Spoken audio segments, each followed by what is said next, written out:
Si est-il l'un des grands amours de sa vie. Mylène Demongeot, qui apparaît ce vendredi soir dans Capitaine Marlowe, France 2, a longtemps été folle de Marc Simenon, réalisateur de la série Dossier de l'agent So, dans lequel elle avait obtenu un rôle dans les années 1960, décennie de leur coup de foudre. Encore aujourd'hui, Mylène Demongeot se rappelle de leurs étreintes. Je dois dire qu'il était d'une beauté saisissante. Il avait des épaules larges, la taille fine, des jambes musclées comme le David de Michel-Ange. Et puis, je dois confesser que nos corps s'accordaient parfaitement.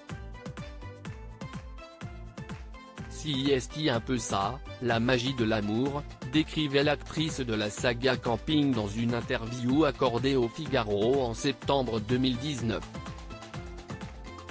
Entre eux, tout allait bien, jusqu'à ce que les problèmes d'addiction de Marc Simenon s'aggravent. On était très heureux, en tout cas jusqu'à l'alcoolisme de mon chéri, avait-elle déploré à l'antenne de CNU.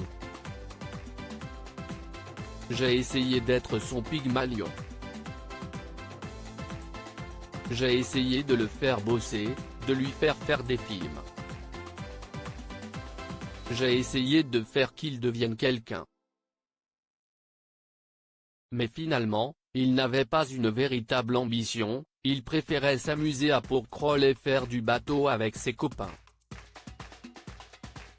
J'ai été déçu, je voulais qu'il connaisse la gloire et le succès en disant que ça lui fera du bien, développait Mylène Demongeot dans les colonnes de Ici Paris en mai 2019. Leur relation se termine brutalement en 1999, lorsque Marc Simenon fait une chute mortelle dans un escalier.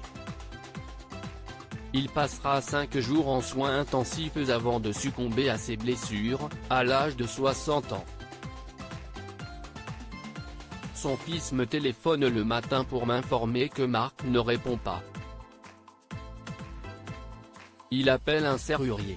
Marc était tombé dans l'escalier. Il n'y a plus rien eu à faire, avait résumé Mylène Demongeot. Une épreuve difficile à surmonter.